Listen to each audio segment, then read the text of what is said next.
بسم اللہ الرحمن الرحیم۔ السلام علیکم ورحمۃ اللہ وبرکاتہ۔ اندلس کی فتح اور اہل اسلام کا ایمان و توکل۔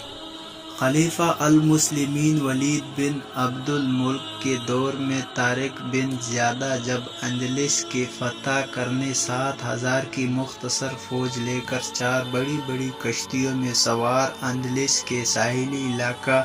جبل الطارق پر اترتا ہے تو باوجود مختصر سی فوج کے اس ساحلی پٹی کو بغیر کسی مزاحمت کے فتح کرنا چلا جاتا ہے۔ اس وقت اندلس پر جس بادشاہ کی حکومت تھی وہ عیسائی تھا اور عربی تاریخوں میں اس کا نام لزریک لکھا ہے اور انگریزی تواریخ اس کو راڈرک کے نام سے یاد کرتی ہے۔ جب بادشاہ نے یہ دیکھا تو اپنے سپہ سالار تدمیر کے ساتھ 30,000 کی فوج کو تمام ساز و سامان اور ہتھیاروں سے آراستہ کر کے میدان میں بھیجا اور دونوں فوجوں کا مقابلہ ہوتا رہا اور پے در پے کئی لڑائیاں ہوئی۔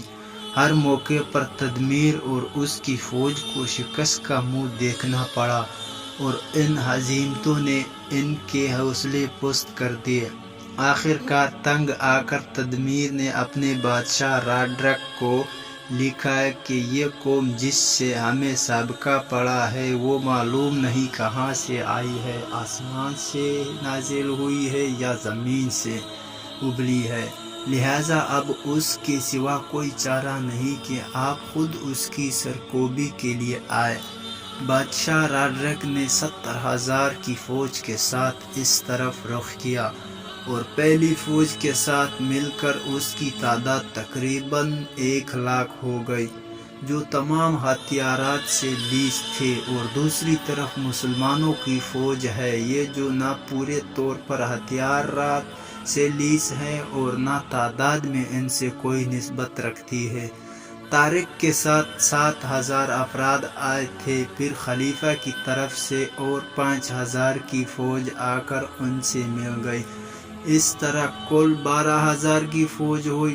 اور دونوں فوجوں وادی لکہ کے مقام پر اترے اور پھر مقابلہ ہوا اور مسلسل 8 دن یہ جنگ چلتی رہی اور بالآخر فتح و کامیابی مسلمانوں کے حصے میں آئی اور عیسائی فوج رسوا و پسپسا ہوئی اور خود راڈرک بھی قتل ہو گیا۔ بعض مورخین نے لکھا ہے کہ طارق بن زیادہ جب ساحل اندلس پر اترا تو اس نے اپنی فوج کو سب سے پہلے یہ حکم دیا کہ ان کشتیوں کو جلا دو۔ پھر فوج سے مخاطب ہو کر کہنے لگا کہ اس لیے یہ حکم میں نے دیا کہ تم کو معلوم ہو جائے کہ تمہارے پیچھے سمندر ہے اور آگے طاقتور دشمن ہے، نہ تم آگے جا سکتے ہو نہ فرار ہونے کے لیے پیچھے جا سکتے ہو، اب صرف خدا کے بھروسے جہاد کرو اور یہاں اندلس میں اسلام کا پرچم لہراؤ۔ علامہ اقبال نے اسی کو اپنے اشعار میں کہا ہے۔ طارق نے جب اندلس کے ساتھ پر کشتی جلا دی تو لوگوں نے کہا کہ عقل مندی کی نگاہ میں یہ غلط ہے، ہم اپنے وطن سے دور ہے، واپس کیسے جائیں گے، اسباب کا ترک کرنا شریعت میں کہاں جائز ہے۔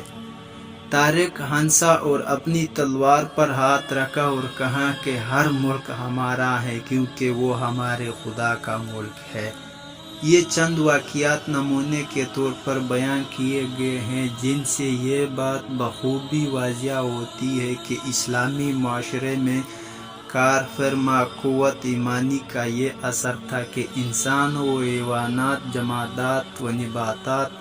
شیاطین و جنات، ہر چیز ان کی فرما برداری اور اطاعت، شعاری بندگی اور غلامی کے لیے تیار رہتی تھی۔ ان کے حکم کی تعمیل جنگل کے درندے اور جانور بھی کرتے تھے، ٹانٹے مارتے ہوئے دریا بھی ان کے خط کی تعمیل کرتے تھے، جنگل کے درندے اور جانور بھی ان کی بات مانتے تھے، جنگل کا بادشاہ شیر بھی ایک مومن کی غلامی میں فخر محسوس کرتا تھا، شیاطین اور جنات ان کے سامنے سرنگوں اور عاجز ہو جاتے تھے۔ غور کرنا چاہیے کہ یہ کون سی طاقت تھی جس نے مسلمانوں کو فتح سے ہمکنار کیا اور ان کو سربلندی اور عزت عطا کی۔ یہ صرف ایمانی قوت و طاقت تھی، اللہ پر اعتماد و توکل کی برکت تھی اور تعلق مع اللہ کی کرشمہ سازی تھی۔ یہ تھی آج کی ویڈیو دوستو، اگر پسند آئے تو